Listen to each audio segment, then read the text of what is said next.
in basic accounting, you have assets and liabilities. Okay, you have debits and credits. Right now, we have way more liabilities than we have assets on the U.S. balance sheet. And we get revenue from taxes each year, and it's a certain percentage of GDP. We're able to service the debt with that income off of the taxes. If you get more than 133 to 160% over leveraged on your GDP to debt ratio, that's where things get wonky, and you really can't start servicing. You can no longer effectively service your debt. So you have to devalue the debt. You continue to print more money. In the past, the way that they've offset that is they've revalued assets on the U.S. balance sheet in order to be able to back the currency.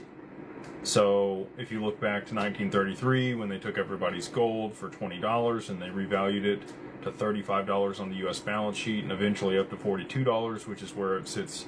42 and change is what it sits on the Fed's balance sheet at today.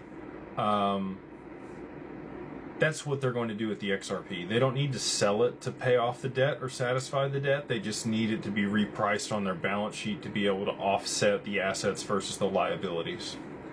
So again, like for you as a person, yes, that makes sense. But as a business or a sovereign institution or a government, you look at your debt to equity or your, assets to liabilities, and that's how you become solvent again, versus having to actually sell it off to pay the debt.